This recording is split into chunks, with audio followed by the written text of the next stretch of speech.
ఓం నమో వెంకటేశాయ.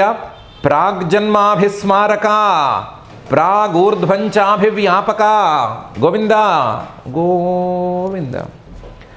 త్వమగానుగగాంగతో గురుర్గురుగత్యాగమగీర్భిరాగతః ఉరుగాయ గృహీతినాంగృహే గమయాగమ్యగతిం తవానుగాం అని సాధకాభిమత సాధనా కలిత సాధనైరహిత సాధనీయామృత రూపధరుడైనటువంటి శ్రీనివాస పరమాత్మని భక్తిగా ప్రార్థించుకుంటూ శ్రీశుకుల వారు ఉపదేశం చేసిన శ్రీమద్ భాగవతం యొక్క అధ్యయన కార్యక్రమాన్ని మనం ప్రారంభించుకుందాము. యథాప్రకారం ప్రారంభంలో చదువుకోవాల్సిన ప్రార్థనా శ్లోకాలను చదువుకుని మంగళాచరణం చేసుకుందాం. శ్రీ గణేశ ప్రార్థన. నఖేన జిత శుభ్రాంశుం మఖేన హితకామదం ముఖేన హస్తినందేవం సుఖే నమత సాదరం. శ్రీ గురు ప్రార్థన. గురుర్బ్రహ్మా గురుర్విష్ణు గురుర్దేవో మహేశ్వరః గురుః సాక్షాత్ పరం బ్రహ్మ తస్మై శ్రీ గురవే నమః. శ్రీనివాస ప్రార్థన. ప్రత్యక్ష విషయాభాయ పరోక్షాఖ్యాననామినే ప్రత్యక్షరూపమానాయ శ్రీనివాసాయ తే నమః. అథ సంకల్పః అస్మాకం ఉపాత్త సమస్త దురిత క్షయ ద్వారా బుద్ధిశుద్ధ్యర్థం విద్యాభివృద్ధ్యర్థం భక్తిజ్ఞానవైరాగ్యాది తదనుకూల సర్వసంపత్సమృద్ధ్యర్థం శ్రీపరమేశ్వర ప్రీత్యర్థం శ్రీమద్భాగవత పాఠం కరిష్యామహే. అస్య శ్రీమద్భాగవత స్తోత్ర మహామంత్రస్య నారద ఋషిః బృహతి ఛందః శ్రీకృష్ణః పరమాత్మా దేవత బ్రహ్మబీజం భక్తిశక్తి జ్ఞానవైరాగ్యే కీలకం అస్మాకం శ్రీమద్భగవత్ప్రసాదసిద్ధ్యర్థే పాఠే వినియోగః ధ్యానం నారాయణేన పురుషేణ చ పౌరుషేయం వ్యాసప్రసూతశుకభాషిత పౌరుషేయం సంసారఘోర ఘనధూర్హత పౌరుషేయం వేదాంతమాలపత భాగవతం ఋషేయం. శ్రీ గురుభ్యో నమః. వసుదేవుడు దేవకి వరుసగా పుట్టినవాడు పరమాత్మే అని గుర్తించి ఆ పరమాత్మను పరమాత్మగా తెలుసుకున్నాము అనే విషయాన్ని పరమాత్మకే చెప్పి మళ్ళీ ప్రస్తుతంలోకి వచ్చి ఎవరికి వారు తమ మనసులో ఉండేటువంటి భావాలను వ్యక్తపరిచారు. పరమాత్మగా ఉన్నప్పుడు పరమాత్మగా గుర్తించినప్పుడు తమ మనసులో భావాలని వ్యక్తపరిచారు. తాము చదువుకున్నది, తాము అర్థం చేసుకున్నది, తాము మననం చేసుకున్నది, తాము పెద్దవాళ్ళ దగ్గర నుంచి విన్నది అన్నీ కలిపి జాగ్రత్తగా చెప్పుకున్నారు. ప్రస్తుతంలోకి వచ్చినప్పుడు కూడా ఎవరి మాట వాళ్ళు చెప్పుకున్నారు. వసుదేవుడేమో అసభ్య అని అన్నాడు. ఈవిడేమో అయ్యో నువ్వు ఇలా చతుర్భుజ రూపాలతో పుట్టావు అంటే ఇంకేం లేదు, అందువల్ల నువ్వు చతుర్భుజ రూపాన్ని ఉపసంహరించు అని ప్రార్థించింది. ఎవరు చెప్పవలసింది వాళ్ళు చెప్పుకున్నారు. ఆ తర్వాత అక్కడ ఉండే మూడో వ్యక్తి పరమాత్మ, ఆ పరమాత్మ వంతు వచ్చింది. వంతు వచ్చేసరికి శ్రీ భగవాను వాచ, ఆయన నోరు తెరిచి మాట్లాడాడు. పసిపిల్లవాడు అనే భావం మనకి లేదు, వాళ్ళకి లేదు, ఎవరికీ లేదు కదా. 4 భుజాలతో ఆయుధాలను ధరించి పుట్టినవాడు పసిపిల్లవాడు ఎందుకు అవుతాడు? మాటలాని పిల్లవాడు ఎందుకు అవుతాడు? అందరికీ మాటలు ఇచ్చేవాడే అవ్వాలి కదా. అందువల్ల ఆ రూపంతోనే చతుర్భుజ రూపంతో చిన్న రూపంతో మాట్లాడాడు. ఏమని మాట్లాడాడు? త్వమేవ పూర్వసర్గే భూః పృశ్ని స్వాయంభువే సతి తదాయం సుతపానామ ప్రజాపతిరకల్మషః అని మొదలుపెట్టి మాట్లాడాడు. నీకేదో తత్వజ్ఞానం వచ్చింది, అది ఎంత వచ్చిందో నాకు తెలుసు. ఇద్దరికి మీకేదో భయం ఉంది, ఎంత ఉంది అని నాకు తెలుసు. ఆ భయానికి ఏం చేయాలి అని కూడా నాకు తెలుసు. మీరు తెలుసుకోవాల్సింది వేరే ఉంది. ఏముంది? త్వమేవ, ఓ దేవకి, నువ్వే పూర్వసర్గే ఎప్పుడో ప్రథమ స్వయంభూ మన్వంతరంలో అభూహు పృశ్ని అనే పేరుతో పుట్టావు. స్వయంభువ మన్వంతరంలో మొదటి మన్వంతరంలో పుట్టావు. అప్పటి నుంచి 7 మన్వంతరాలు గడిచినాయి. సతీ, నువ్వు మంచిదానివి, అప్పుడు మంచిదానివి, ఇప్పుడు మంచిదానివే. తదా, అప్పుడే సుతపానామ అయం ప్రజాపతి, సుతపాహ అనే పేరుతో ఈయన ఒక ప్రజాపతిగా పుట్టాడు. సుతపానామ ప్రజాపతి అభూత్. అకల్మష, ఈయన ఏ దోషము లేనివాడు, మనసులో కానీ ఎక్కడ నడవడికల్లో కానీ ఎక్కడ దోషం లేనివాడు. నువ్వు సతీ ప్రతి విషయంలోనూ మంచిగా వ్యవహరించేదానివి. మీరిద్దరూ అప్పటి దంపతులు. త్వమేవ పూర్వసర్గే భూ పృష్ణి స్వాయంభువే సతి తదాయం సుతపానామ ప్రజాపతిరకల్మషః యువాం వై బ్రహ్మణాదిష్టౌ ప్రజాసర్గే యదా తతః సన్నియమ్యేంద్రియగ్రామం తేపాథే పరమంతపః. మీ ఇద్దరికి బ్రహ్మగారు ఒక ఆదేశం ఇచ్చారు. ఏమని? మీరిద్దరూ కలిసి ప్రజా సృష్టిని చెయ్యండి అని ఆదేశం ఇచ్చారు. యువాం వై బ్రహ్మణ ఆదిష్టౌ ప్రజాసర్గే. ప్రజాసర్గం అని బ్రహ్మగారు చెప్పారు. ప్రజల్ని సంతానాన్ని ఉత్పత్తి చేయమని చెప్పారు. చెప్తే మీకు వేరే ఆలోచనే లేదు. యదా ఆయన చెప్పంగానే తత ఆయన ఆదేశాన్ని పాటించగోరి మీరు వెంటనే తపస్సు మొదలుపెట్టేశారు. ఏ పని చేయమన్నా సరే, ఏ పని చేయన్నా సరే తపస్సే సాధనం అని అనుకునేటువంటి స్థాయి మీది. అందువల్ల తపస్సు మొదలుపెట్టేశారు. ఎలా? సన్నియమ్య ఇంద్రియగ్రామం. మొత్తం ఇంద్రియాలన్నిటినీ నియమించి, ఇంద్రియాలన్నిటినీ కట్టేసేసి మనస్సుతో సహా తేపాథే తపస్సు మొదలుపెట్టి చేసేశారు. పరమంతప గొప్ప తపస్సు చేశారు. యువాం వై బ్రహ్మణాదిష్టౌ ప్రజాసర్గే యదా తతః సన్నియమ్యేంద్రియగ్రామం తేపాథే పరమంతప వర్ష వాత ఆతప హిమ ఘర్మ కాల గుణానను సహమానౌ శ్వాసరోధ వినిర్ధూత మనోమలౌ. బయట వర్షం పడుతోంది, మీకేం తెలియదు. వాత గాలి గట్టిగా వీచింది, ఏమీ తెలియదు. ఆతప ఎండ కాసిందా, అస్సలు తెలియదు. హిమ మంచు కురిసిందా, తెలియదు. ఘర్మకాల వేసవికాలం వచ్చేసింది, రకరకాల వడగాల్పులు వీస్తున్నాయి, ఏమీ తెలియదు. తద్గుణానను అవన్నీ వాటి మానాన అవి వస్తూనే ఉన్నాయి. మీరు మాత్రం మీ తపస్సును మానకుండా చేసుకుంటూనే ఉన్నారు. సహమానవు వేటిని లెక్క చేయలేదు, చలిని లెక్క చేయలేదు, వేడిని లెక్క చేయలేదు, నీటిని లెక్క చేయలేదు, గాలిని లెక్క చేయలేదు, ఏ విఘ్నాన్ని లెక్క చేయలేదు. సహమానవు అన్నిటినీ సహించుకుంటూ శ్వాసరోధ వినిర్ధూత మనోమలవు మొత్తం అసలు శ్వాసని ఉచ్ఛ్వాస నిశ్వాసలనే వాటిని ఆపేసి కేవల కుంభకంలో ఉండిపోయారు. శ్వాసరోధం వలన, కేవల కుంభకం వలన వినిర్ధూత మనోమలవు మీ మనస్సులో ఉండేటువంటి మాలిన్యాలన్నీ తొలగిపోయినాయి. వర్షవాత ఆతప హిమ ఘర్మకాల గుణానను సహమానవు శ్వాసరోధ వినిర్ధూత మనోమలవు శీర్ణ పర్ణానిలాహారౌ ఉపశాంతేన చేతస మత్తః కామానభీప్సంతౌ మదారాహనమీధితు ఈహతు. శీర్ణపర్ణ అనిలాహారౌ. ఆహారం అంటే కింద రాలి పడిపోయినటువంటి ఆకులు, వాటిని కొంతకాలం తీసుకున్నారు.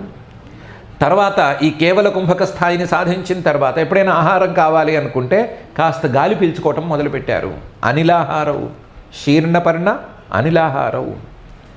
ఈ రకంగా ఆహారాన్ని కూడా కట్టడి చేసేసి ఉపశాంతైన తేజస మనసునంతా ప్రశాంతంగా మార్చేసి మనసులో ఏ అల్లకల్లోలాలు ఒడిదుడుకులు లేకుండా, వేరే ఆలోచనలు లేకుండా నా మీదే మనస్సు పెట్టేసేసి మత్త కామానభీప్సంతౌ మదారాధనం ఈహతు. నన్నే మనసులో ఉంచుకుని తపస్సు చేయడం చాలా తీవ్ర స్థాయిలో కొనసాగించారు. మత్త కామానభీప్సంతౌ. ఏదైనా ఒక కోరిక కలిగితే ఆ కోరిక తీర్చగలిగేది పరమాత్మే, కోరిక తీర్చవలసింది పరమాత్మే అనే అభిప్రాయంతో సంతానం అంటే పరమాత్మే తీర్చాలి అని అనుకుని పరమాత్మ కోసం ఇంత తపస్సు చేశారు.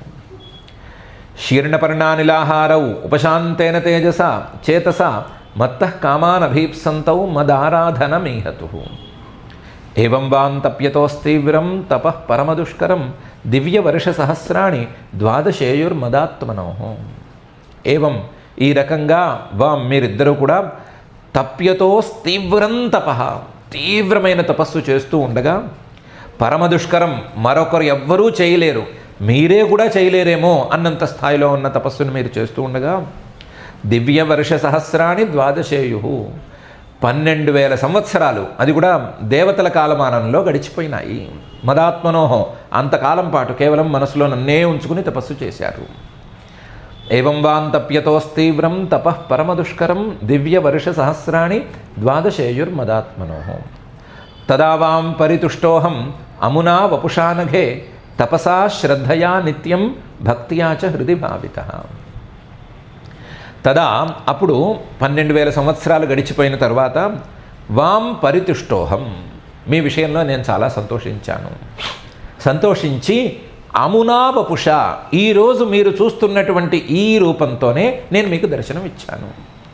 అనగే పాపం లేని ఓ దేవకి, తపసా శ్రద్ధయా నిత్యం భక్త్యా చ హృది భావితః. ఈ రూపంతోనే ఆ రోజు ఎందుకు దర్శనం ఇచ్చానంటే మీకు ఈ రూపాన్నే మీరు ఎప్పుడు మనసులో ధ్యానం చేస్తూ ఉండేవారు. తపస్సుతోనూ, శ్రద్ధతోనూ, భక్తితోనూ హృదయంలో భావిత ఎప్పుడూ ఈ రూపాన్నే భావన చేస్తూ ఉండేవారు. అందువల్ల నిత్యం ఎల్లప్పుడూ ఇదే రూపాన్ని ధ్యానిస్తూ ఉండటం వలన తదావాం పరితుష్టోహం అమునా వపుషానఘే తపసా శ్రద్ధయా నిత్యం భక్త్యా చ హృది భావితః ప్రాదురాసం వరదరాట్ యువయో కామదిత్సయా వ్రియతాం వర ఇత్యుక్తే మాదృశో వాం వృతస్సుతః. ఈ రూపంతోనే నేను మీకు ప్రత్యక్షమయ్యాను, ఈ రూపంతోనే మీ ముందు ఆవిర్భవించాను. ఏ రూపాన్ని మీరు మనసులో ఉంచుకున్నారో ఆ రూపంతోనే నేను ప్రత్యక్షమయ్యాను. వరదరాట్, వరాలను ఇచ్చేవాళ్ళు చాలామంది ఉండవచ్చు, వాళ్ళందరికంటే కూడా నేను చాలా ఉత్తముణ్ణి, ఇది నేను చెప్తున్న నిజం.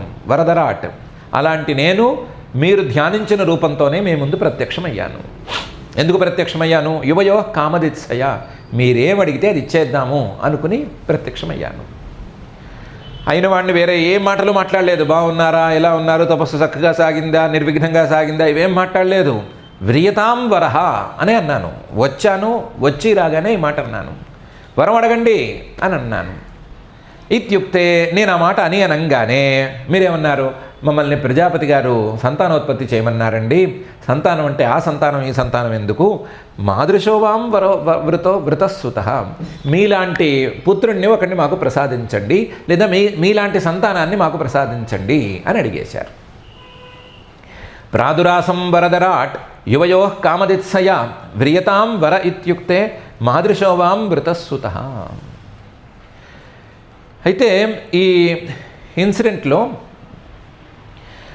అంత 12,000 ఏళ్ల పాటు తపస్సు చేసిన వాళ్ళు, అలా ఇంద్రియాలని మనస్సుని అన్నీ కట్టడి చేసుకోగలిగిన వాళ్ళు, ఆహారమే లేని వాళ్ళు, అసలు వేరే రకమైన ఆలోచనే లేని వాళ్ళు 12 సంవత్సరాల పాటు తీవ్రమైన తపస్సు చేస్తే మనసులో ఉండే మాలిన్యాలన్నీ కొట్టుకుపోవాలి కదా. కొట్టుకుపోయి అవేం గుర్తుకురాక కేవలం మాకు మోక్షం కావాలి అని కోరుకోవాలి కదా, లేదా మాకు తత్వజ్ఞానాన్ని ప్రసాదించు, నీ తత్వాన్ని ఎలా తెలుసుకోవాలో తెలియజేయి అని అడగాలి కదా. అలా ఎందుకు అడగలేదు అని ఎవరైనా అడుగుతారు. కానీ అజుష్ట గ్రామ్య విషయౌ అనపత్యౌ చ దంపతి న వవ్రాథే అపవర్గం మే మోహితౌ మమ మాయయా. మీ మనసులో కల్మషాలు లేవు, ఏ కల్మషము లేదు, మీ మనసులో ఏ కోరిక లేదు. మీ మనసులో ఉన్నదల్లా ఆ ప్రజాపతి గారి, బ్రహ్మగారి యొక్క ఆదేశం మాత్రమే. ఏమని? మీరు సంతానోత్పత్తి చేయండి, ప్రజాసృష్టి చేయండి అని ఆయన ఆజ్ఞ మాత్రమే మనసులో ఉంది. అజుష్ట గ్రామ్య విషయం, మీకు సాధారణ మానవులకు ఉండేటువంటి గ్రామ్య విషయాల మీద ఆసక్తి అనేది లేనేలేదు. సంతానోత్పత్తి చేయమంటే వేరే రకంగా చేసేటువంటి ఆలోచనే లేదు. అజుష్ట గ్రామ్య విషయం. అనపత్యౌ చ దంపతి, మీరిద్దరు దంపతులు, భార్యాభర్తలు, బ్రహ్మగారి ఆదేశం ఉండనే ఉంది. ఆనపత్యౌ, సంతానం లేదు, కాబట్టి సంతానం కోసం తపస్సు చేస్తున్నాము అని అనుకున్నారు. ఈ 12,000 ఏళ్ల పాటు ఇలాంటి తీవ్రమైన తపస్సు చేస్తే ఈ కోరిక, ఈ ఆదేశం కూడా ఎగిరిపోయి శుద్ధమైన పరమాత్మ తత్వజ్ఞానం కావాలి అని అడగాలి, న్యాయమే అది. కానీ నవవ్రాథే, మీరు అడగలేదు. ఎందుకు అడగలేదు అంటే, అపవర్గం, మోక్షాన్ని ఎందుకు అడగలేదంటే, మోహితౌ మమ మాయయా, నా మాయతో మీరు పూర్తిగా వ్యామోహపడిపోయి ఉన్నారు. మీ ద్వారా జరగవలసిన పనులను దృష్టిలో ఉంచుకుని మీకు వేరే కల్మషాలు లేకపోయినా మిమ్మల్ని కాసేపు మాయతో నేను ఆవరింపజేశాను. ఆవరింపజేయటం వలన నా అంతటి వాడు ప్రత్యక్షమైన తర్వాత, ఇంతకాలం పాటు తీవ్రమైన తపస్సు చేసిన తర్వాత, ప్రాదురాసం వరదరాట్ యువయో కామదిత్సయ అనే తీరులో నేను ప్రత్యక్షమైన తర్వాత కూడా మీరు అపవర్గాన్ని, మోక్షాన్ని అడగలేకపోయారు. అది మీ తప్పు కాదు, మీ తపస్సు తప్పు కాదు, నేనే చేసినటువంటి ఒక మాయ. అజుష్టగ్రామ్య విషయౌ అనపత్యౌ చ దంపతి న వవ్రాథేపవర్గం మే మోహితౌ మమ మాయయా. గతే మయి యువాం లబ్ధ్వా వరం మత్ సదృశం సుతం గ్రామ్యాన్ భోగాన్ అభుంజాథాం యువాం ప్రాప్త మనోరథౌ. నేను ఇలా వరం ఇచ్చి వెళ్ళానో లేదో, గతేమయ్యి యువాం మీరిద్దరూ కూడా లబ్ధ్వా వరం, నా నుంచి వరం పొందేశారు. ఏంటి? మత్ సదృశం సుతం, మీరు అడిగింది అడిగినట్టుగా ఇస్తాననే కదా ప్రతిజ్ఞ చేసి నేను దిగాను, లేదా దిగిన వెంటనే ప్రతిజ్ఞ చేశాను కదా, కాబట్టి తథాస్తు అని అన్నాను. ఆ మాట మనసులో ఉంచుకుని ఏం భయం లేదు, మనకు పరమాత్మ లాంటి సంతానం కలుగుతుంది అనే ధైర్యంతో వెళ్ళిపోయారు. గ్రామ్యాన్ భోగాన్ అభుంజాథాం, తర్వాత మీరు చేయవలసిన సాధనలేం మిగలలేదు. సాధనంతా తారాస్థాయికి చేరుకునిపోయింది, చరమస్థాయిలో ఉంది సాధన. కాబట్టి సాధన చేయవలసిన అవసరమేం లేదు. గ్రామ్యాన్ భోగాన్ అభుంజాథాం, మిగతా సంసారుల్లాగా మీరు కూడా సంసారంలో పడిపోయినట్లు కనిపించారు. అభుంజాథాం యువాం ప్రాప్త మనోరథౌ, ఏ కోరికతో తపస్సు చేశారో ఆ కోరికను నేనే వచ్చి తీరుస్తానన్న తర్వాత మీకు ఏమీ మనసులో ముళ్ళు మిగల్లేదు. అందువల్ల మిగతా వాళ్ళలాగా మామూలుగా వ్యవహరించసాగారు. గతేమయ యువాం లబ్ధ్వా వరం మత్సదృశం సుతం గ్రామ్యాన్ భోగాన్ అభుంజాథాం యువాం ప్రాప్త మనోరథౌ. అదృష్ట్వాన్యతమం లోకే శీలౌదార్య గుణైః సమం అహం సుతో వామభవం పృష్ణిగర్భ ఇతి శ్రుతః. అదృష్ట్వా అన్యతమం లోకే, నాలాంటి సంతానం కావాలి అని మీరు అడిగారు కదా, ఇస్తానన్నాను కదా, నాలాంటి వాడు ఎవడున్నాడు నేను వెతికి వెతికి పట్టి పట్టి చూశాను. ఎవడున్నాడు నాలాంటి వాడు? నాకంటే భిన్నమైన వాడు లేడు, నాకంటే వేరే లేడు, నాలాంటి వాడు లేడు, నాతో సమానమైన వాడు లేడు, నాకంటే ఎక్కువ లేడు తక్కువ లేడు, ఎవరు లేరు కదా. నాకంటే భిన్నమే లేనప్పుడు నాలాంటి వాడు ఎక్కడ దొరుకుతాడు? శీల ఔదార్య గుణై సమం, నాలాంటి స్వభావం కానీ, నాలాంటి ఔదార్యం కానీ, నాలాంటి గుణాలు కానీ మరెవరికి ఉన్నాయి? లేవు. కాబట్టి ఇంక తప్పదు అని నేనే మీకు పిల్లవాడిగా పుట్టాను. అహం సుతో వామభవం, నేనే మీకు పిల్లవాడిగా పుట్టాను. పుట్టినప్పుడు మీరు వాడికి పృష్ణిగర్భ అని పేరు పెట్టారు. పృష్ణిగర్భ అనే పేరుతో ఆ మన్వంతరంలో బాగా ప్రసిద్ధికెక్కాను నేను. పృష్ణిగర్భ ఇతి శ్రుతః. అదృష్ట్వాన్యతమం లోకే శీలౌదార్య గుణైః సమం అహం సుతో వామభవం పృష్ణిగర్భ ఇతి శ్రుతః. 12,000 ఏళ్ల పాటు తపస్సు చేశారు మీరు. తీవ్రమైన తపస్సు చేశారు, ఏకాగ్రంతో తపస్సు చేశారు. ఇంత తపస్సుకి ఫలితాన్ని ఒక్క అవతారంతో ఇస్తే ఎలా కుదురుతుంది? ఇంత తపస్సుకి ఫలితం ఇంత తొందరగా అయిపోతే ఎలా కుదురుతుంది?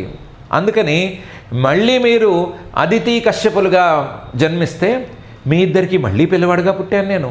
తయోర్వాం పునరేవాహం ఆదిత్యామాస కశ్యపాత్ ఉపేంద్ర ఇది విఖ్యాత వామనత్వాచ్చ వామనః. తయోర్వాం, మీరే వారు, మీరే మళ్ళీ కశ్యప ప్రజాపతి అదితి అనేటువంటి దంపతులుగా పుడితే పునరేవ మళ్ళీ పుట్టాను నేను కూడాను, మళ్ళీ నేను అవతరించాను. ఎందుకంటే చేసిన తపస్సు అంతటిది, నేను ఇచ్చే వరాల స్థాయి అంతటిది. నేను ఒక్కసారి వరం ఇస్తే 3 సార్లు వరం ఇచ్చినట్లు. కాబట్టి పునరేవాహం ఆదిత్యామాస కశ్యపాత్, అదితికి కశ్యపుడికి దంపతులకి పిల్లవాడిగా మళ్ళీ అవతరించాను. ఉపేంద్ర ఇది విఖ్యాత. ఈ అవతారంలో నాకు ఉపేంద్ర అనే పేరు బాగా ప్రసిద్ధికి వచ్చింది. ఇంద్రుడి తమ్ముడు, ఇంద్రుడి పని చేయటానికి వచ్చిన, ఇంద్రుడికి సహాయం కోసం వచ్చినటువంటి ఇంద్రుడి తమ్ముడు అనే పేరుతో నాకు బాగా ప్రసిద్ధి వచ్చింది. ఉపేంద్ర ఇది విఖ్యాత. పొట్టిగా ఉండేవాడిని, అందువల్ల వామనత్వాచ్చ వామనః, పొట్టిగా ఉన్నాను కాబట్టి వామనః వామనః అన్నారు. పలకటం వీలుగా ఉంది కదా అని వామనావతారం వామనావతారం అని అనుకుంటున్నారు. ఉపేంద్ర అనే ప్రసిద్ధి అప్పుడు బాగా వచ్చింది. తయోర్వాం పునరేవాహం ఆదిత్యామాస కశ్యపాత్ ఉపేంద్ర ఇది విఖ్యాత వామనత్వాచ్చ వామనః. తృతీయేస్మిన్ భవేహం వై తేనైవ వపుషాథవాం జాతో భూయస్తయోరేవ సత్యం మే వ్యాహృతం సతి. తృతీయే అస్మిన్ భవే, మీ జన్మ 3వ జన్మ ఇది. మీ జన్మ 3వ జన్మ. ఈ దేవకి వసుదేవులుగా మీరు పుట్టినటువంటి జన్మ ఇది 3వ జన్మ. అహం వై, నేను తేనైవ, ఏ రూపంతోనైతే మీరు తపస్సు చేసినప్పుడు సాక్షాత్కరించానో, పృష్ణిగాను సుతపాహగాను పుట్టినప్పుడు మీరు తపస్సు చేసుకున్నప్పుడు మీకు ఏ రూపంతోనైతే సాక్షాత్కరించానో, తేనైవ వపుష, ఆ రూపంతోనే ఇప్పుడు సాక్షాత్కరిస్తున్నాను. అథవాం జాతః, మీ ముందు మీ పిల్లవాడిగా పుట్టి మీకు కనిపిస్తున్నాను. భూయ, నేను ఇప్పటికి 3 సార్లు ఈ పని చేశాను, ఇది 3వసారి. తయోరేవ, మీరు కూడా 3 సార్లు జన్మించారు. తయోరేవ సత్యం మే వ్యాహృతం సతి. నేనేమైనా ఒక మాట అంటానంటే 3 సార్లు సత్యం చేస్తాను. నాకు అందుకనే త్రిసత్యం అని పేరు. త్రిసత్యం 3 సార్లు సత్యం చేస్తాను. ఒకసారి కనుక నేను మాట ఇచ్చానంటే 3 సార్లు ఆ మాటని సత్యం చేస్తాను. కాబట్టి సత్యం మే వ్యాహృతం సతి, నేను చెప్పినట్లు చేశాను. అయితే మేము అడిగింది ఏంటి, నువ్వు ఇచ్చింది ఏంటి? మేము అడిగింది ఏంటి? పిల్లవాడిగా పుట్టు అని అడిగాం. ఒకసారి అడిగామా, 3 సార్లు అడిగామా? తర్వాతి మాట. తర్వాత ఎవరైనా చిలవలు పలవలు కల్పించి 3 సార్లు ఈ మాట అడిగారు కాబట్టి 3 సార్లు జన్మలో 3 జన్మల్లో 3 సార్లుగా పుట్టాడు అని చెప్పుకున్నా పర్వాలేదు. మేము అడిగింది ఏంటి, నువ్వు చేసింది ఏంటి? మేము అడిగింది పిల్లవాడిగా పుట్టమని. నువ్వు చతుర్భుజ రూపంతో పుడితే 2 సత్యమే వ్యాహృతం సతి అనేది ఎలా పొంతన కుదురుతుంది అని అడిగితే చెప్పాడు, ఏతద్వాం దర్శితం రూపం ప్రాగ్ జన్మ స్మరణాయమే నాణ్యథా మద్భవం జ్ఞానం మర్త్యలింగేన జాయతే. ఏతద్వాం దర్శితం రూపం, ప్రత్యేకించి ఇప్పుడు ఈ జన్మలో, ఈ జన్మలో ఈ అవతారంలో ఈ చతుర్భుజ రూపంతో మీకు కనిపిస్తున్నాను. ఏతద్వాం దర్శితం రూపం, ఎందుకు కనిపిస్తున్నాను? ప్రాగ్జన్మ స్మరణాయ, మీ జన్మ 3వ జన్మ, ఇక్కడి నుంచి 3వ వెనకాల జన్మ ఉంది కదా, సుతపాహ ప్రశ్ని అనే జన్మ. ఆ జన్మలో మీరు చేసినటువంటి యోగానుష్ఠానం, అందులో మీరు చేసిన ధ్యానం, ఆ ధ్యానంలో ఉండేటి రూపం, ఆ రూపాన్ని మీకు గుర్తు చేయడానికి ఈ రూపంతో వచ్చాను. అన్యథా ఇలా కాకుండా నేను మామూలు పసిపిల్లవాడిగా మీకు పుట్టేస్తే మద్భవం జ్ఞానం, నేనే పుట్టాను అనే విషయం మర్త్యలింగేన, మనిషిగా 2 చేతులు 2 కాళ్ళతో పుడితే మీకు ఎలా కుదురుతుంది? మర్త్యలింగేన న జాయతే, పుట్టినవాడు పరమాత్మే అనే జ్ఞానం మీకు ఎలా కలుగుతుంది? కలగదు కదా. అందుకని మీకు గుర్తు రావటం కోసం అలా పుట్టాను. మీరు ఏ రూపంతో నన్ను ధ్యానించారో, ఏ రూపంతో మీకు సాక్షాత్కరించానో ఆ రూపంతో ఇప్పుడు పుట్టి దాన్ని గుర్తు చేస్తున్నాను. అందుకని ఈ రూపంతో మీకు ముందు కనిపిస్తున్నాను అని చెప్పాడు. దీన్ని అండర్లైన్ చేసుకుందాము. ఏతద్వాం దర్శితం రూపం ప్రాగ్ జన్మ స్మరణాయమే నాణ్యథా మద్భవం జ్ఞానం మర్త్యలింగేన జాయతే. సరే, బాగానే ఉంది. ఇలాగే రావటానికి కారణం దొరికింది, 3 సార్లు రావడానికి కారణం దొరికింది. కానీ ఇది మాత్రం పూర్తిగా వీలుగా లేదు. ఏంటి? పరమాత్మ సందర్శనం అయిన తర్వాత కూడా, పరమాత్మ ప్రత్యక్షం అయిన తర్వాత కూడా, ఆ ప్రత్యక్షం కావటానికి ముందు 12,000 ఏళ్ల పాటు తపస్సు చేసినా సరే, ఆ తపస్సు జ్ఞానరూపంగా ఉన్నా సరే, ధ్యానరూపంగా ఉన్నా సరే, ఆ తపస్సు వేరే విషయాలను రానివ్వకుండా ఏకాగ్రంగా చేసుకున్నా సరే, మోక్షం మాత్రం రావట్లేదు. అంటే సరిగ్గా బాగాలేదు. అంటే దాన్ని సరిచేశాడు పరమాత్మే. యువాం మాం పుత్రభావేన బ్రహ్మభావేన చాసకృత్ చింతయంతౌ కృతస్నేహౌ యాస్యేథే మద్గతిం పరాం. మీకేదో ప్రారబ్ధ కర్మశేషం ఉన్నందువలన, ఆ ప్రారబ్ధ కర్మ 3 జన్మలను ప్రారంభించవలసి ఉన్నందువలన 3 జన్మలు కలిగినాయి, కానీ మీకు జ్ఞానం కలగలేదు అనే మాట లేదు. యువాం, మీరిద్దరూ కూడా మాం, ఈ జన్మలో నన్ను పుత్రభావేన, పిల్లవాడు అని అనుకోండి, ఆ భావన కూడా చేసుకోండి. బ్రహ్మభావేన, మీకు గుర్తొచ్చినప్పుడల్లా, అప్పుడప్పుడు గుర్తొచ్చినప్పుడల్లా పరమాత్మే అనే భావనే చేసుకోండి. లేదా పరమాత్మే మా పిల్లవాడుగా పుట్టాడని అనుకోండి, మా పిల్లవాడు పరమాత్మే అనుకోండి. 2 కలుపుకోండి, విడివిడిగా చూసుకోండి, ఏమైనా చేసుకోండి. అసకృత్, ఈ భావనలు మళ్ళీ మళ్ళీ చేసుకుని, చింతయంతౌ, ఆ విషయాన్ని గురించే ఆలోచిస్తూ, కృతస్నేహౌ, నా మీదే ప్రేమ ఉంచుకుని, యాస్యేథే మద్గతిం పరాం, నా స్వరూపాన్ని పొందుతారు. ఈ జన్మ తర్వాత మీ ఇద్దరికీ జన్మ లేదు, మీ జన్మ ఇక్కడికి సమాప్తం అని చెప్పేశాడు. సో అది కూడా సరిపోయింది. ఎందుకు చతుర్భుజ రూపంతో మాకు కనిపిస్తున్నావు? మీకు ఆ రూపం గుర్తు రావటానికి, మీరు ధ్యానం చేసుకున్నటువంటి రూపాన్ని మీకు గుర్తుకు తేవటానికి ఆ పని చేశాను. నిన్ను చూసినా, అంత తపస్సు చేసినా సరే మాకు జ్ఞానం కలకపోవటం ఏంటి? కలిగింది ప్రారబ్ధ కర్మ ప్రతిబంధకంగా ఉన్నందువలన కొన్ని రోజులు ఇలా ఆగవలసి వస్తుంది. మీరు నా మీదే, నేనే మీకు సహాయం చేస్తాను ఈ జన్మలో, మీరు నా మీదే బుద్ధి ఉంచుకుని, నన్నే ఆలోచించుకుంటూ, నా మీదే ప్రేమ ఉంచుకుంటూ హాయిగా మోక్షానికి వెళ్ళిపోదురు కానీ అని చెప్పాడు. యువాం వాం పుత్రభావేన బ్రహ్మభావేన చాసకృత్ చింతయంతౌ కృతస్నేహౌ యాస్యేథే మద్గతిం పరాం అని ఇంత చెప్పి పరమాత్మ ఊరుకున్నాడు. ఏం మాట్లాడలేదు, పెద్దగా ఏం చెప్పలేదు. తర్వాత మరి ఏం జరిగింది అనే విషయాన్ని శ్రీశుక ఉవాచ, శ్రీశుకుల వారు చెప్తున్నారు. ఇత్యుక్త్వా ఆసీద్ధరిస్తూష్ణీం భగవాన్ ఆత్మమాయయా పిత్రో సంపశ్యతో సద్య బభూవ ప్రాకృత శిశు. ఇత్యుక్త్వా ఇంతవరకు మాట్లాడాడు. ఆసీత్ ధరిస్తూష్ణీం. ఆ తర్వాత శ్రీహరి ఊరుకుండిపోయాడు. భగవాన్ ఆయన సామాన్యుడు కాడు కదా, ఎప్పుడు ఎవరికి ఎంత చెప్పాలో తెలిసినవాడు కాబట్టి వీళ్ళకి పూర్వజన్మ గుర్తు చేయాలి, పూర్వజన్మలో వాళ్ళు చేసిన తపస్సు, వాళ్ళు ధ్యానించిన రూపం, వాటిని గుర్తు చేయాలి. ఆ పని వరకే చేశాడు. ఈ రూపం మీరు ధ్యానించిన రూపం అని చూపించాడు, చెప్పాడు. ఇక మీద మీకు జన్మ లేదు అని హామీ ఇచ్చాడు. హామీ ఇచ్చి ఆత్మమాయయ తన యోగ ప్రభావంతోనే పిత్రో సంపశ్యతో ఆ తల్లిదండ్రులు చూస్తూ ఉండగానే సద్య వెంటనే బభూవ ప్రాకృత శిశు మామూలు పిల్లవాడిలాగా మారిపోయాడు, పసిపిల్లవాడిలాగా మారిపోయాడు. ఇత్యుక్త్వాసీత్ ధరిస్తూష్ణీం భగవాన్ ఆత్మమాయయ పిత్రో సంపశ్యతో సద్యో బభూవ ప్రాకృత శిశు. తతశ్చ శౌరిర్భగవత్ ప్రచోదితః సుతం సమాదాయ ససూతికాగృహాత్ యదా బహిర్గంతుమియేష తర్హ్యజా యాయోగమాయా జనినందజాయయా. ఆయన చిన్నపిల్లవాడిగా మారిపోయాడు. పైన జరగవలసిందేంటి? పైన జరగవలసింది ఎవరు చెప్తారు? ఏం చేస్తారు? ఎవరేం చేస్తారు? ఈ వసుదేవుడు దేవకి వీళ్ళ తాలూకు భయాన్ని ఎవరు పోగొడతారు? పైన జరగవలసింది ఎవరు చెప్తారు? అంటే భగవంతుడు అవన్నీ నోటితో ఏం చెప్పడు, మనసులో ఒక్కసారి మెదిలేటట్లు చేస్తే సరిపోతుంది. భగవత్ ప్రచోదిత, మనసులో ఏదో మెదిలేట్టు చేయాలి. ఇప్పుడు ఏం చేయాలి అనే విషయం మీద వసుదేవుడికి ఒక క్లారిటీ ఇచ్చాడు. క్లారిటీ ఇచ్చి భగవత్ ప్రచోదిత, భగవంతుడు ఆ రకంగా ప్రచోదన ఇవ్వంగానే శౌరి శూరపుత్రుడైనటువంటి వసుదేవుడు తానేం చేయాలో తెలుసుకున్నాడు. దాని ప్రకారం నడుచుకున్నాడు. సుతం సమాదాయ పిల్లవాడిని తీసుకున్నాడు. సహా సూతికాగృహాత్, ఇది ఎక్కడైతే ఈ అవతారం జరిగిందో, మామూలు భాషలో అయితే ఎక్కడైతే ఈ డెలివరీ జరిగిందో ఆ ప్రదేశం నుంచి పిల్లవాడిని తీసేసుకున్నాడు. పసిపిల్లవాడిని, అప్పుడే పుట్టిన పసిపిల్లవాడిని తీసేసుకున్నాడు. తతశ్చ శౌరిర్భగవత్ ప్రచోదితః సుతం సమాదాయ సూతికాగృహాత్ యదా బహిర్గంతుమియేష. ఇంకా బయటికి వెళ్ళిపోదాము. ఆయన ఒక ప్లాన్ చెప్పాడు. ఆ ప్లాన్ ప్రకారం ఈ పిల్లవాడిని తీసుకెళ్ళి గోకులానికి వెళ్ళి, గోకులంలో నందుడి యొక్క పత్ని యశోద, ఆవిడికి ఇప్పుడే లేదా మరుక్షణమే డెలివరీ అవుతుంది, ఒక ఆడపిల్ల పుడుతుంది. ఆ ఆడపిల్ల స్థానంలో ఈయన్ని పడుకోబెట్టేసి ఆ ఆడపిల్లని తీసుకుని ఇక్కడికి వచ్చేయాలి అని అనుకున్నాడు.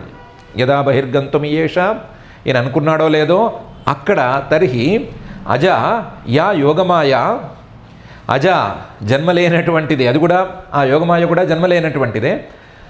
యోగమాయ అజని, ఆవిడ అక్కడ జన్మించింది. మరి యోగమాయ కాబట్టి అవతరించింది అని ప్రత్యేకించి చెప్పుకోక్కర్లేదు. నందజాయయ, అయితే అక్కడ నందుడి భార్య యశోద, ఆ యశోదని నిమిత్తంగా చేసుకుని యోగమాయ జన్మించింది.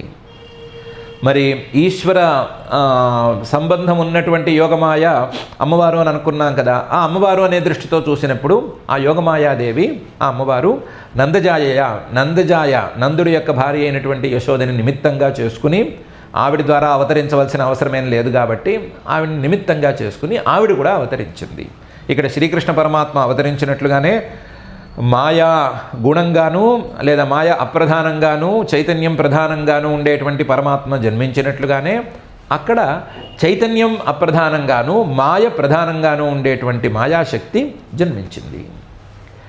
తతశ్చ శౌరిర్భగవత్ ప్రచోదితః సుతం సమాదాయ సూతికాగృహాత్ యదా బహిర్గంతుమియేష తర్హ్యజ యా యోగమాయాజని నందజాయయా.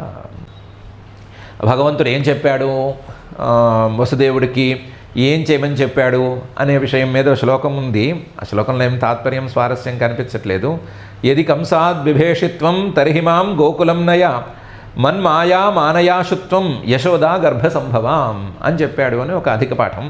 అధిక పాఠంలో స్వారస్యమేం లేదు. పరమాత్మ నోరు విప్పి చెప్పవలసిన ప్రధానమైన మాటలు వేరే ఉన్నాయి, అవి చెప్పాడు. ఇప్పుడు ఏం జరగాలి అనే విషయం వసుదేవుడికి తోచినా తోస్తుంది, లేదా పరమాత్మ ఒక చిటికి వేస్తే ఆయనకి తోస్తుంది. దానికోసం ప్రత్యేకించి ఆయన నోరు తెరిచి ఆయన చెప్పక్కర్లేదు. ఆయన చెప్పవలసింది వీళ్ళ యొక్క జన్మల వృత్తాంతం, అలాగే ఈ జన్మ తర్వాత మరో జన్మ లేని పరిస్థితి, లేదా వీళ్ళు ధ్యానం చేసినటువంటి రూపం, ఆ రూపంతోనే కనిపించేటువంటి విశేషం, ఇవి చెప్పాలి. కాబట్టి ఈ శ్లోకానికి ఏమి స్వారస్యం లేదు. సరే, ఏమైంది? మొత్తం మీద వసుదేవుడు పసిపిల్లవాడిని తీసుకుని బయటికి బయలుదేరితే అదేం చిన్న విషయమా? వీళ్ళేమి మామూలుగా స్వతంత్రంగా ఉన్నారా? ఇండిపెండెంట్గా ఉన్నారా? లేదు, వీళ్ళు బందీఖానాలో ఉన్నారు. వీళ్ళని బందీలు చేసి పెట్టారు. వసుదేవుడికి దేవకికి సంఖ్యలు వేసి పెట్టారు, ఎక్కడికి పారిపోకుండాను. చుట్టూ కాపలా పెట్టారు. కాపలా పెడితే మరి సంఖ్యలు విడదీసేదెవరు? ఈ కాపలాదారుని పక్కకి జరిపేదెవరు? తలుపులు తీసేదెవరు? చీమ చిటుక్కుమంటే ఆ వార్త కంసుడికి చేరిపోతుంది. అలాంటి పరిస్థితులు అవి. మరి ఏం జరుగుతుంది అంటే, తయాహృత ప్రత్యయ సర్వవృత్తిషు ద్వాస్థేషు పౌరేష్వపి శాయితేష్వథ ద్వారస్తు సర్వా పిహితా దురత్యయా బృహత్ కపాటాయ సకీల శృంఖలై. తయా హృత ప్రత్యయ సర్వవృత్తిషు ద్వాస్థేషు. యోగమాయ అనేది అక్కడ నందగోపురంలో పుట్టిందో లేదో, పుట్టిన వెంటనే ప్రాసెస్ మొదలైపోయింది. వసుదేవుడు అనేవాడు చిన్న ఇన్స్ట్రుమెంట్ మాత్రమే. మొదలైపోయింది ప్రాసెస్. హృత ప్రత్యయ సర్వవృత్తిషు. ఆ యోగమాయ అక్కడ పుట్టంగానే అటు నందగోకులంలోనూ ఇటు ఈ చెరసాల్లోనూ ఎవ్వరికీ జ్ఞానం అనేది పనిచేయలేదు. ప్రత్యయం కోసం పనిచేయవలసిన వృత్తులేవి పనిచేయలేదు. ఎవరి కళ్ళు, ఎవరి ముక్కులు, ఎవరి చెవులు, ఏవి మనసులు ఏవి పనిచేయలేదు. చిన్న చీమ చిటుక్కుమన్నా సరే అందరూ అలర్ట్గా ఉంటారు, వెళ్ళి కంసుడికి చెప్పేస్తారని అనుకున్నాం కదా. అలాంటి వాళ్ళు ఏమీ వినలేదు, ఏమీ చూడలేదు, ఏమీ లేదు. ద్వాస్థేషు, ద్వారపాలకులందరూ కూడా అలాగే ఉన్నారు. పౌరేషు, ఆ నగరంలో ఉండేవాళ్ళు కూడా అలాగే ఉన్నారు. అందరూ హాయిగా శాయితేషు, నిద్రపోతున్నట్టుగా పోతున్నారు. ద్వారపాలకులు ఎక్కడైనా నిద్రపోతారా? ఒళ్ళు తెలియకుండా నిద్రపోతారా? పోరు కదా. ఒకవేళ నిద్ర పట్టినా, ఓ కొనుక్కు తీసినా సరే చిన్న శబ్దానికి ఉలిక్కిపడి లేస్తారు కదా. ఏం లేదు, అందరూ ఆదమరిచి నిద్రపోయారు. నగరంలోనూ అందరూ ఆదమరిచి నిద్రపోయారు. ఈ ద్వారపాలకుడు కూడా నిద్రపోయారు. ఎక్కడ ద్వారపాలకులు? దేవకీ వసుదేవుల్ని బంధించిన చోట ద్వారపాలకులు, నందగృహంలోని ద్వారపాలకులు అందరూ నిద్రపోయారు. ద్వారస్తు సర్వా పిహితాహ. కాకపోతే బయటికి రావడానికి వసుదేవుడికి మరొక అడ్డంకి ఉంది. ఏంటంటే, కంసుడు పెద్ద ఇనుప ద్వారాలని చేయించి వాటికి పెద్ద ఇనుప గడియల్ని పెట్టించి, ఆ ఇనుప గడియల్ని కూడా నమ్మకుండా వాటికి చైన్స్ లాంటివి కట్టించి తాళాలేసి తాళం చెవులు తన దగ్గర పెట్టుకున్నాడు. ద్వారస్తు సర్వాపిహిత. ద్వారాలన్నీ మూసి ఉన్నాయి. దురత్యయ, వాటిని దాటి వెళ్ళటం అసంభవం.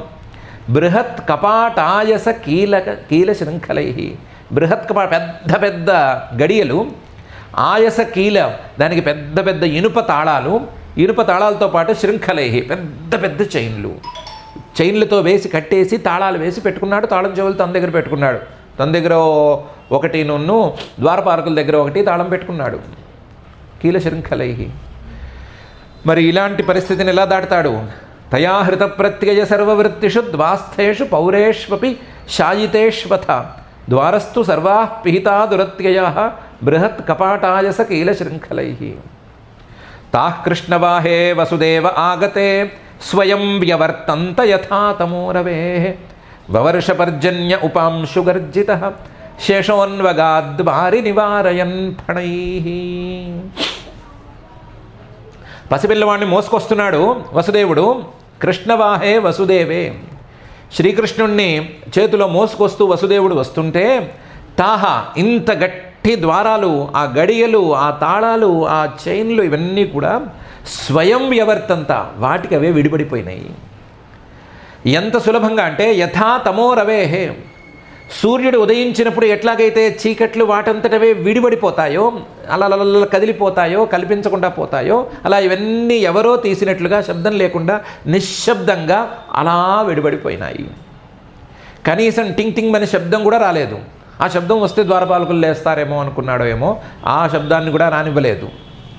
వ్యవర్తంత యథా తమోరవేహే. ఆయన బయటకు వచ్చాడు ధైర్యంగాను. ఎవ్వరూ అడ్డు పెట్టిన వాళ్ళు లేరు, ఎవరు చూసిన వాళ్ళు లేరు.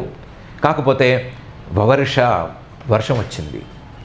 వర్షం వచ్చే ముందు ఉరుములు వస్తాయి కదా, ఆ ఉరుముల శబ్దానికి ఎవరైనా లేస్తే, అందుకని పర్జన్య ఉపాంశుగర్జిత, చాలా లైట్గా ఎక్కడో ఏదో మూల ఉరిమిన శబ్దంలాగా చిన్నగా శబ్దం చేశాడంతేను. మేఘం చిన్న శబ్దమే చేసింది. పర్జన్య ఉపాంశుగర్జిత. ఇంతైనా వర్షం పడుతోంది కదా, వర్షం పడితే పసిపిల్లవాడి మీద నీరు పడిపోతే ఎట్లాగా? గొడుగు పట్టుకునే ఛాన్స్ కూడా లేదు వసుదేవుడికి. వసుదేవుడికి గొడుగు ఇచ్చిన వాళ్ళు లేరు, గొడుగు అనే మాట లేదు. అప్పుడు శేషోన్వగాత్, ఆదిశేషుడే వచ్చి పడగలెత్తి వసుదేవుడు ప్లస్ ఈ చిన్నపిల్లవాడు వీళ్ళిద్దరి మీద నుంచున్నాడు. శేషోన్వగాత్ వారి నివారయన్, పైనుంచి వర్షపు నీరు వీళ్ళిద్దరి మీద పడకుండా తన పడగల్ని అడ్డం పెట్టి ఫణైహి నీటిని అడ్డుకుంటూ శేషుడు గొడుగుగా వెళ్ళాడు. మనకైతే పిక్చర్లలో ఓ బుట్ట నెత్తి మీద పెట్టుకోవడం అవన్నీ చూపిస్తారు, అంతేం చెప్పట్లేదు. చేత్తో తీసుకెళ్ళాడనైనా సరిపోతుంది, బుట్ట తీసుకుని బుట్టే నెత్తి మీద పెట్టుకోక్కర్లేదు. గొడుగు ఇచ్చినవాడు లేనప్పుడు బుట్ట ఇచ్చినవాడు ఎక్కడి నుంచి వచ్చాడు, కాబట్టి చేత్తో ఇలా పట్టుకెళ్ళాడనైనా చెప్పుకోవచ్చేమో. తాః కృష్ణవాహే వసుదేవ ఆగతే స్వయం వ్యవర్తంత యథా తమోరవేహే వవర్ష పర్జన్య ఉపాంశువర్జిత శేషోన్వగాద్వారి నివారయన్ ఫణైః మఘోనివర్షత్యసకృద్యమానుజా గంభీరతోయౌఘ జవోర్మి ఫేనిలా భయానకావర్తశతాకులా నదీ మార్గం దదౌ సింధురివ శ్రియపతే. మఘోని వర్షతి, వర్షం పడుతోంది. అసకృత్, మాటిమాటికి పడుతూనే ఉంది. అంటే ఏదో అలా చిలకరించినట్టు చిలకరించి ఆగిపోలేదు, వర్షం పడుతోంది. పడుతుంటే వసుదేవుడు పాపం వెళుతూనే ఉన్నాడు. పాపం నీళ్లు పడకుండా ఆదిశేషుడు అడ్డం పడ్డాడు, కానీ వసుదేవుడికి ఇంకో అడ్డం వచ్చింది. ఏంటంటే ఈ నందగోకులానికి వీళ్ళున్న ప్రాంతానికి మధ్యలో యమున పారుతోంది. యమున వేగంగా పారుతోంది. యమున ఇప్పుడు వర్షం కూడా పడటం వలన ఎక్కువ వేగంగా పారుతోంది. యమానుజ, యముడి చెల్లెలైనటువంటి యమున పారుతోంది. గంభీరం, చాలా లోతుగా ఉంది. అక్కడ ఆ ప్రాంతంలో లోతు ఎక్కువ ఉంది.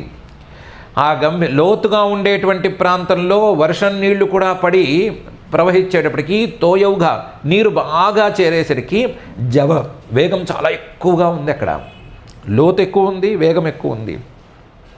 దానివల్ల ఊర్మి అలలుగా పారుతోంది. ఫేనిలా, ఈ అలలు ఈ వేగము వీటికి అక్కడక్కడ కొంచెంగా ఫేనం అంటే బుడగలు నురగ కూడా వస్తోంది. ఆ నురగ చూస్తేనే తెలుస్తోంది ఏమాత్రం వేగంగా ఉంది అని. ఇది కాక లోతు ఎక్కువ ఉంది కదా, వేగం ఎక్కువ ఉంది కదా. భయానక ఆవర్త శతాకుల, అక్కడక్కడ సుడిగుండాలు కూడా ఉన్నాయి. అక్కడక్కడ సుడిగుండాలు చాలా ఉన్నాయి. ఆ చాలా ఉండే సుడిగుండాలు చిన్నవి కావు, పెద్దవి. లోపలికి అడుగు పెడితే లోపల లాగేసుకుంటాయి అన్నట్లున్నాయి.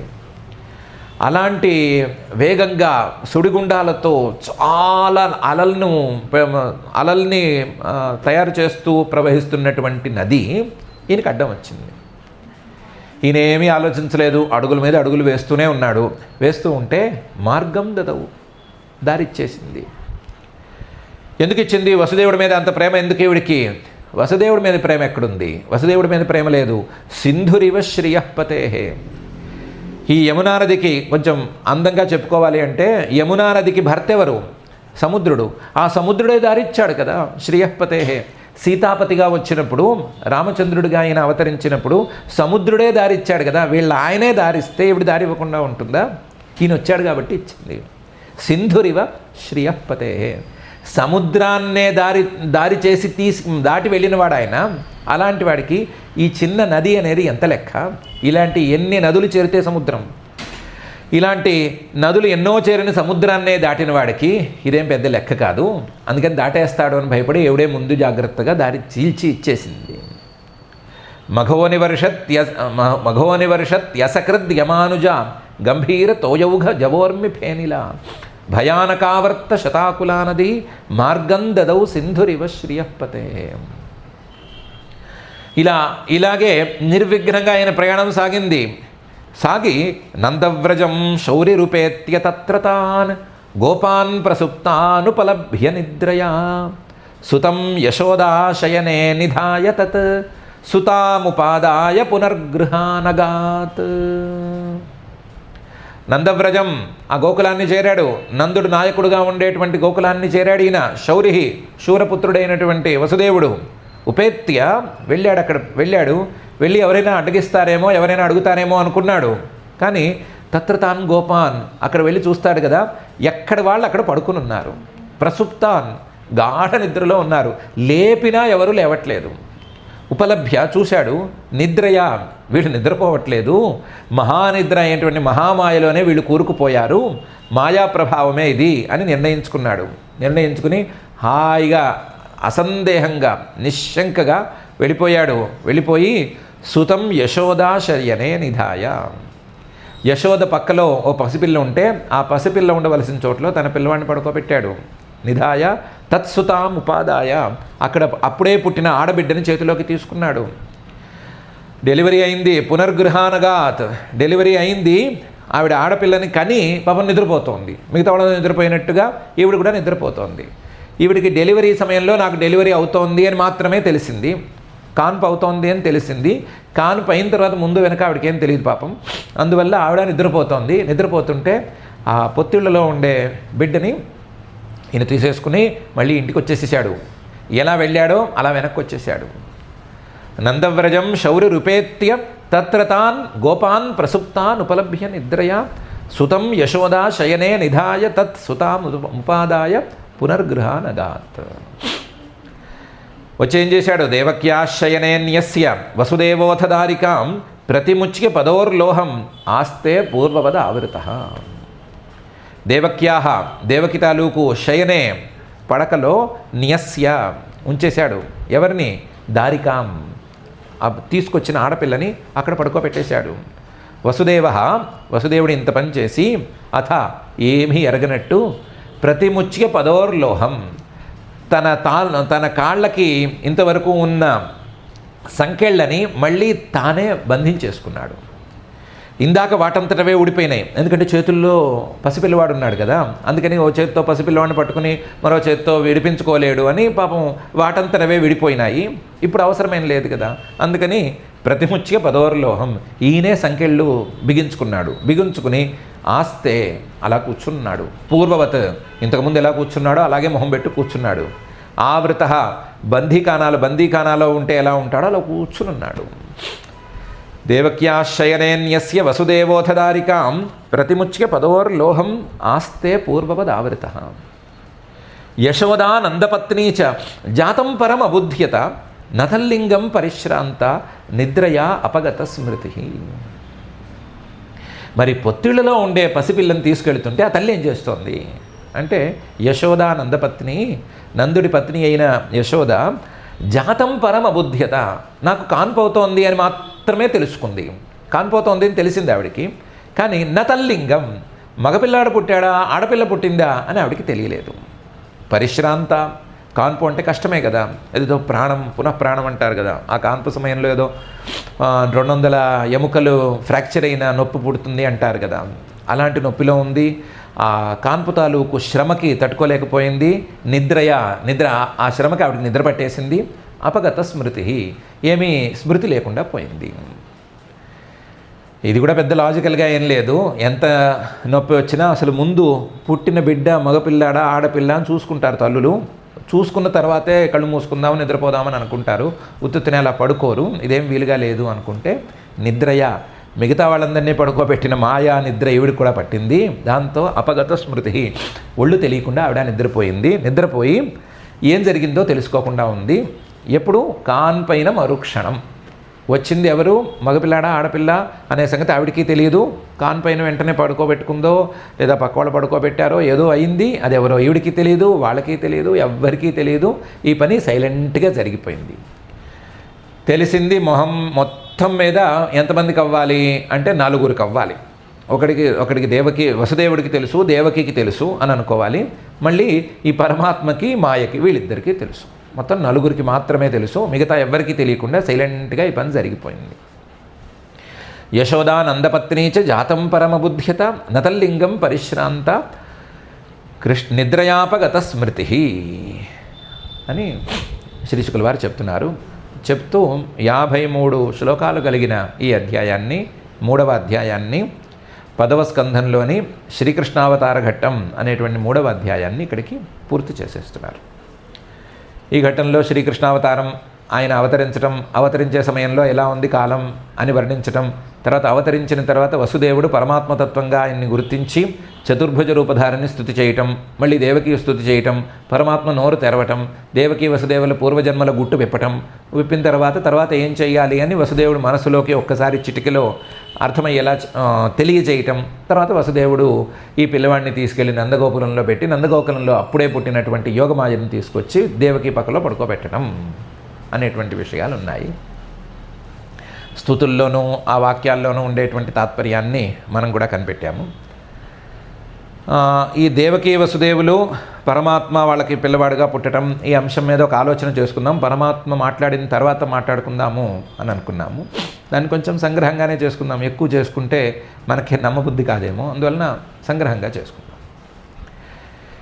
ఇప్పుడు ఇంతవరకు మనం విన్న మాటల్లో పరమాత్మ తప్ప ఎవ్వరూ లేరు, పరమాత్మ తప్ప ఏ వస్తువు లేదు, ఉన్నదంతా పరమాత్మే అని చెప్తున్నారు కదా. ఆ మాట మనము వింటూనే ఉన్నాం కదా. మనసుకి ఎక్కింది కదా, ఏమీ డౌట్ లేదు.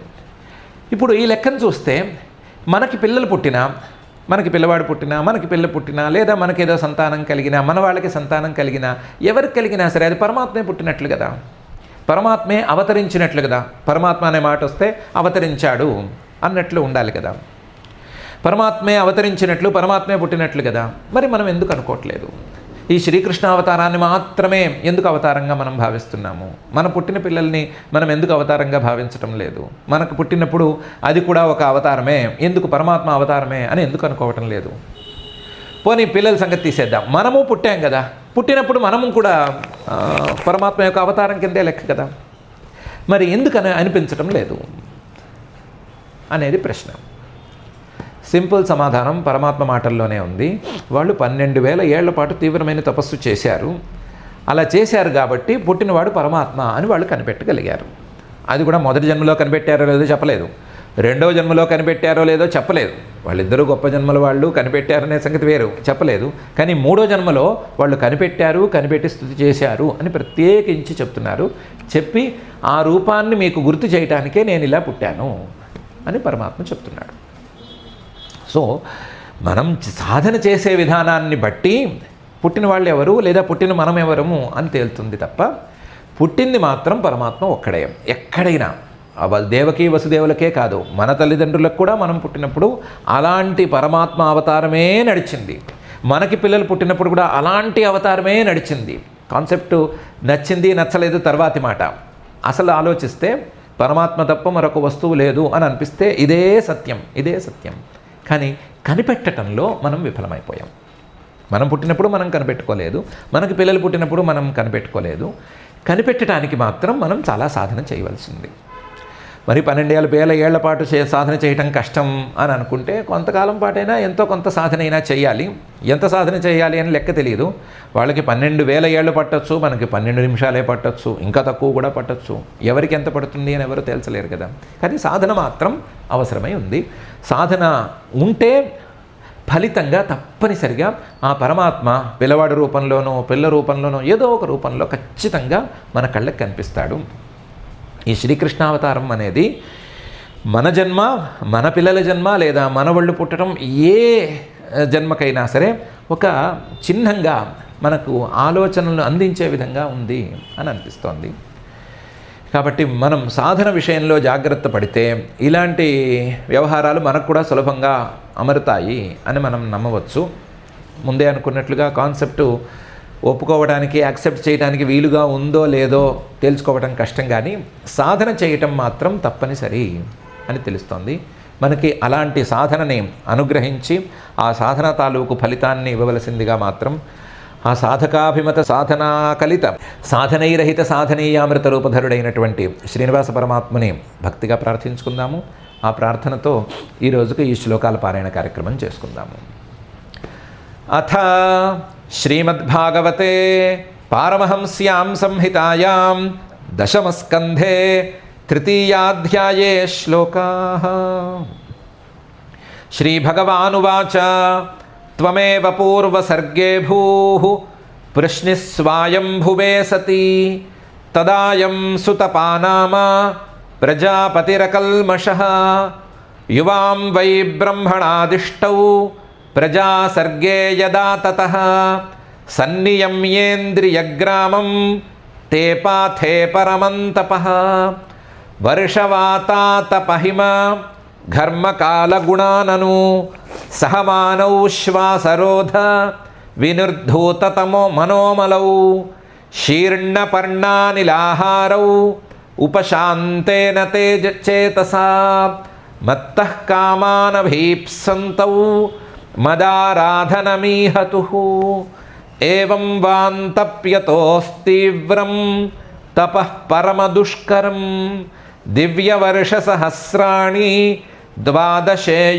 ద్వాదశేయుర్మదాత్మనోః తదా వాం పరితుష్టోహం అమునా వపుషా నఘే తపసా శ్రద్ధయా నిత్యం భక్త్యా చ హృది భావితః ప్రాదురాసం వరదరాట్ యువయోః కామదిత్సయా వ్రియతాం వర ఇత్యుక్తే మాదృశో వామృతః సుతః అజుష్టగ్రామ్య విషయౌ అనపత్యౌ చ దంపతి నవవ్రాథేపవర్గం మే మోహితౌ మమ మాయయా గతే మయి యువాం లబ్ధ్వా వరం మత్సదృశం సుతం గ్రామ్యాన్ భోగాన్ భుంజాథాం యువాం ప్రాప్తమనోరథౌ అదృష్ట్వాన్యతమం లోకే శీలౌదార్యగుణైః సమం అహం సుతో వామభవం పృశ్నిగర్భ ఇతి శ్రుతః తయోర్వాం పునరేవాహం అదిత్యామాస కశ్యపాత్ ఉపేంద్ర ఇతి విఖ్యాతః వామనత్వాచ్చ వామనః తృతీయేస్మిన్ భవేహం వై తేనైవ వపుషాథవాం జాతో భూయస్తయోరేవ సత్యం మే వ్యాహృతం సతి ఏతద్వాం దర్శితం రూపం ప్రాగ్జన్మస్మరణాయ మే నాన్యథా మద్భవం జ్ఞానం మర్త్యలింగేన జాయతే యువాం మాం పుత్రభావేన బ్రహ్మభావేన చాసకృత్ చింతయంతౌ కృతస్నేహౌ యాస్యేథే మద్గతిం పరాం. శ్రీశుక ఉవాచ ఇత్యుక్త్వా సిద్ధరిస్తూష్ణీం భగవానాత్మమాయయా పిత్రోః సంపశ్యతోః సద్యః బభూవ ప్రాకృతః శిశుః. తతశ్చ శౌరిర్భగవత్ప్రచోదితః సుతం సమాదాయ ససూతికాగృహాత్ యదా బహిర్గంతుమియేష తర్హ్యజా యాయోగమాయా జనినందజాయయా తయా హృత ప్రత్యయ సర్వవృత్తిషు ద్వాస్థేషు పౌరేష్వపి శాయితేష్వథ ద్వారస్తు సర్వాః పిహితా దురత్యయాః బృహత్కపాటాయ సకీలశృంఖలైః తాః కృష్ణవాహే వసుదేవ ఆగతే స్వయం వ్యవర్తంత యథా తమోరవేః వవర్షపర్జన్య ఉపాంశుగర్జితః శేషోన్వగాద్వారి నివారయన్ ఫణైః మఘోని వర్షత్యసకృద్యమానుజా గంభీరతోయౌఘజవోర్మిఫేనిలా భయానకావర్తశతాకులా నదీ మార్గం దదౌ సింధురివ శ్రియః పతేః నందవ్రజం శౌరిరుపేత్య తత్ర తాన్ గోపాన్ ప్రసుప్తానుపలభ్య నిద్రయా సుతం యశోదాతనయే నిధాయ తత్ సుతాముపాదాయ పునర్గృహానగాత్